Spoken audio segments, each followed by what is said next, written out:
I've already pre-shuffled, and I will be using 2 oracle cards for your oracle advice. They're the 2 cards that are to the very far left side of the screen. Then I'll go through the past, present, challenge, and outcome. So, Sagittarius. We have, I let go of the shadow of the past by seeing someone for the first time with the eyes of love. And then we have presence.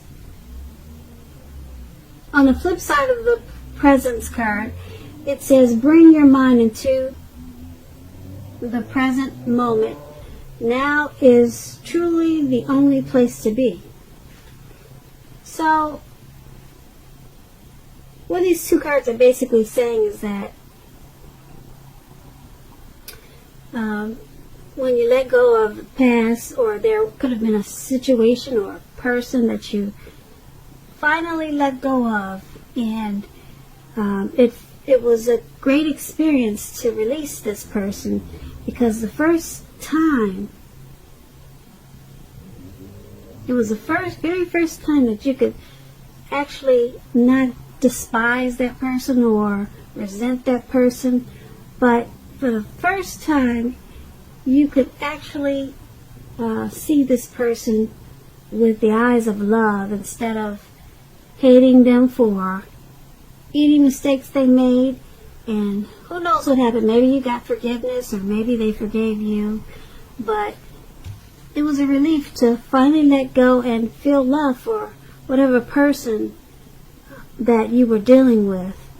And being that presence is your other oracle advice, this experience, it brought your mind into the present moment, and you realize that now is really truly the only place to be, and it was the best place for you to be, and you knew that letting go of a situation was the thing to do.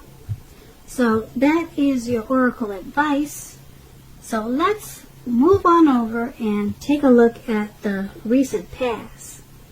Now we have the High Priestess, and then we have the 3 of Cups. So with the High Priestess, it's a very spiritual card. It could have some sexual overtones.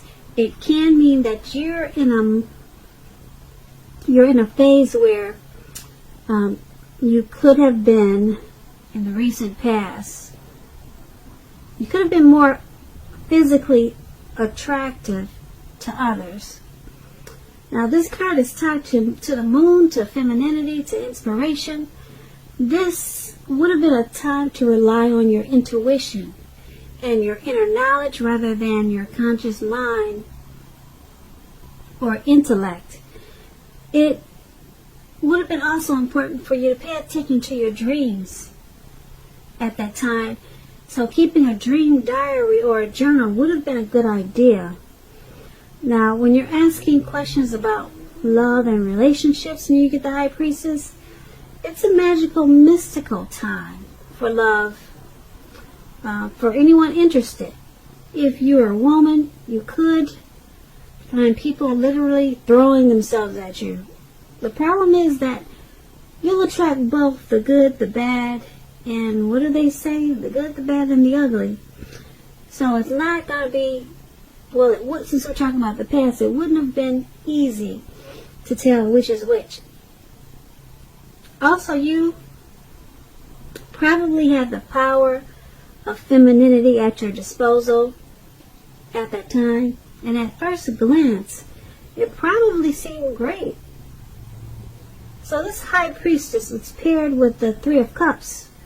Now this 3 of Cups, it's considered to be a card about reunions. But this is not always a romantic union. Not always, but it could be.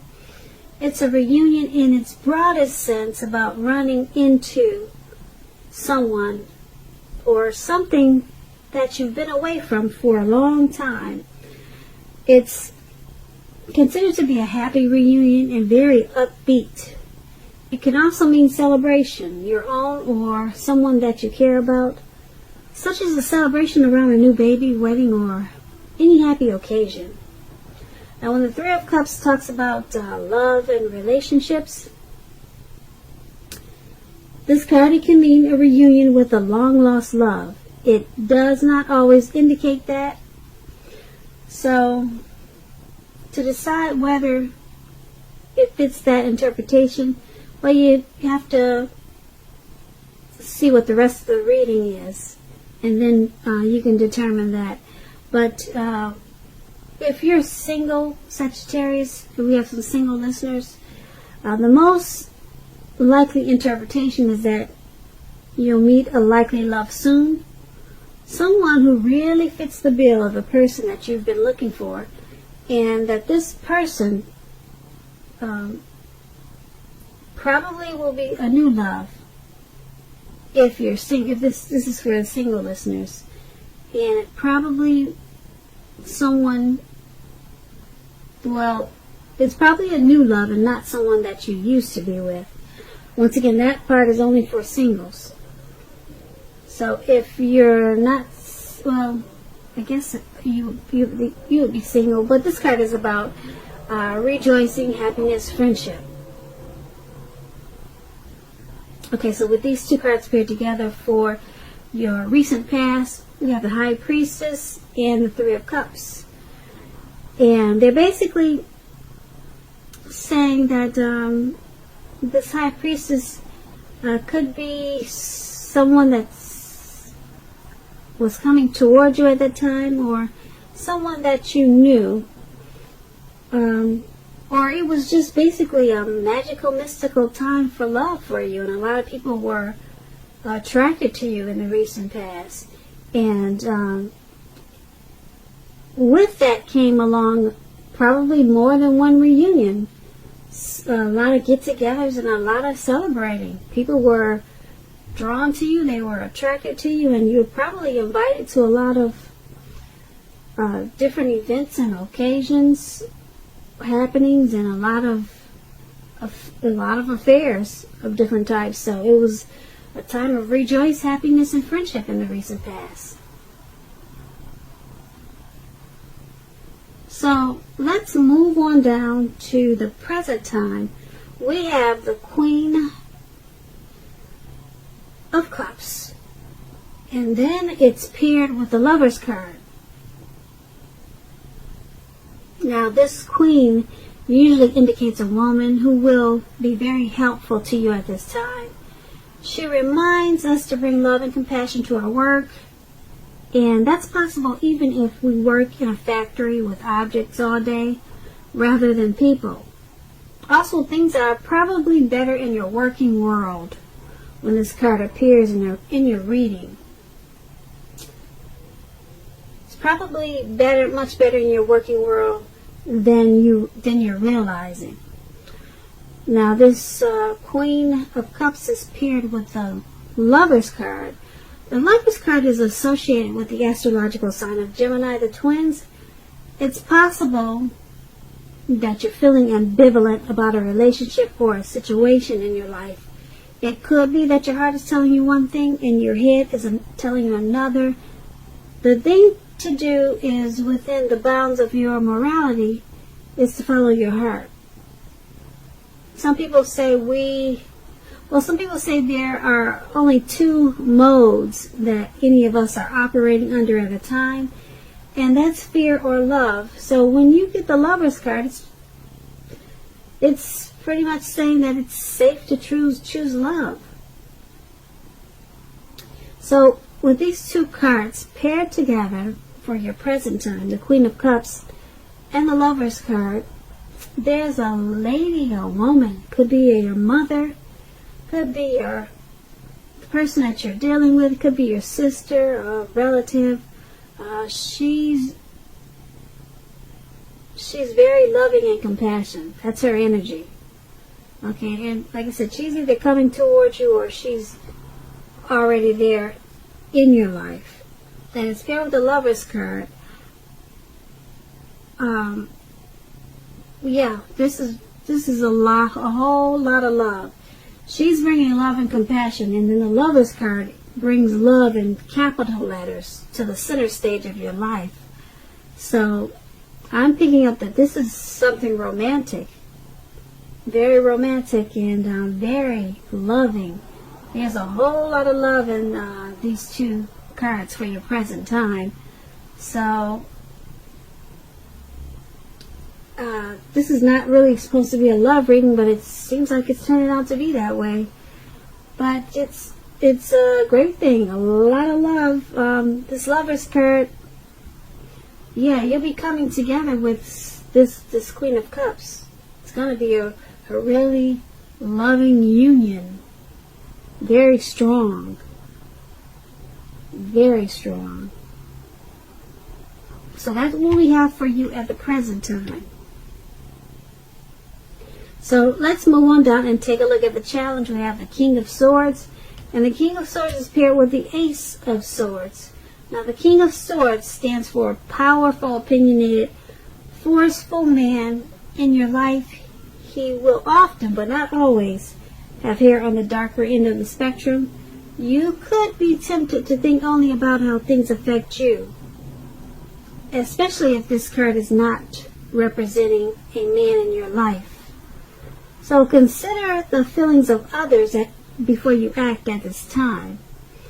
This King of Swords is a very forceful energy. You may not be able to get this man in your life to change his mind or to do what you want. You may need to change something major about your behavior, thoughts, or expectations, but make sure you do not overextend your reach.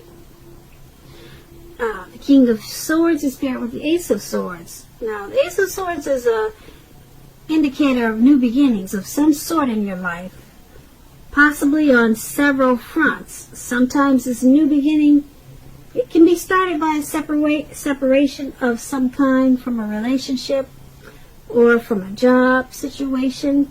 Just know that as anxiety producing as such a new beginning can sometimes be, that underneath it all is good beneficial energy that's getting you to where you want to go. The Ace, it calls on us to not be afraid to make a leap if it's in our best interest. So, with these two cards paired together for your challenge, there's a very forceful, opinionated, narcissistic type of man that's coming towards you. Okay, and if it's not someone coming towards you or in your life like that already, there's going to be a situation that's going to cause for you to be like that. Okay, very forceful, very opinionated, very sharp, maybe arrogant, maybe pushy, overstepping your bounds. And being that it's with the Ace of Swords, it's going to create a new beginning. So this person is going to help you create a new beginning or some type of situation that's causing you to be like this King of Swords. It's creating probably more than one new beginning. Okay, this person is this narcissistic type. They're helping you create the new beginnings because you're separating from them. Yeah, because the Ace, like I said, it's about a separation. And you have to separate before you get this new beginning. So, you're this forceful person. Yeah. You're leaving them behind. You've got the Ace of Swords. You're going to take your sword out and you're going to, you're just going to slice them out. You're going to slice out the situation. You're going to slice out the person. This narcissistic type, you know that it has to go. So, whoever this is, it could be an uncle, it could be a co-worker. Someone is giving you a hard time, but you're done with it. You cut it out, and it's causing you to have several wonderful new beginnings. So, that is your challenge. Now, let's move on over. Take a look at the outcome. we have the Devil card, and then we have the Fool card. So the Devil card is you have to realize that no matter what your situation is, that you always have options to choose from when you get the Devil card. First things first, don't let other people tell you that your options are limited. If you come to that conclusion, be sure you're coming to that conclusion on your own. Regardless, it's going to be crucial to remember that you can free yourself from whatever restrictions are holding you back at any time you choose to do so. You may have the feeling now that you are not in control of your life. Sometimes this will happen as a result of our own actions, but more often as a byproduct of inaction. So make sure to take action, whatever steps you can, to give yourself the feeling of, however slight, of being in control, even if it's merely taking a choice on what you're going to have for dinner. Small baby steps, they're important also. So this Devil card is paired with the Fool card. Now the Fool card, it's about newness in one form or another. In many ways it indicates the open-hearted energy and innocence of a child. Because children, they're trusting, and trust forms the basis for this card. This is generally a positive card in the tarot. It's positive. It's about taking a leap. So it's positive. It's an important time to be sure that you're looking where you're going also. Because if you're trusting yourself to take a step into the unknown, that's one thing. But if you do so without any thought whatsoever, it could be a big mistake. Just like you see in the picture there, he's taking a leap without any thought whatsoever, and he's about to walk off into the, who knows, Atlantic Ocean. So yeah, you got a childlike energy and you're ready to take a leap, but try to pay attention to what you're leaping into. Now, for your outcome, this Devil card and the Fool card paired together, it's basically letting you know that you've got some obsessions, some type of a devil energy, addictions, sexual lust, greed, envy, devil energy. You know what that is. Overeating, over drinking, those type of things. Something like that. That's in your energy for the outcome. And you kind of just feel like hanging loose and being footloose and fancy free. But what it's saying is that be careful at this time, because you just might walk off into the Atlantic Ocean. So be smart about this time, and like I said earlier, take baby steps. Get those addictions in control. Little tiny baby steps. They're very important. So, Sagittarius, I hope you enjoyed this reading. I'll try to put a link below of the extended of this reading, and I'll go over a lot more. I'll try to, if I get caught up on the other readings that I have to do. So I just want to say thank you so very much for watching. Please comment, please subscribe, hit the notification bell. That way you'll get notified when I post my next reading. I am hoping that you're having a wonderful 2020, and that your February is a very beautiful month for you. Thank you once again for watching.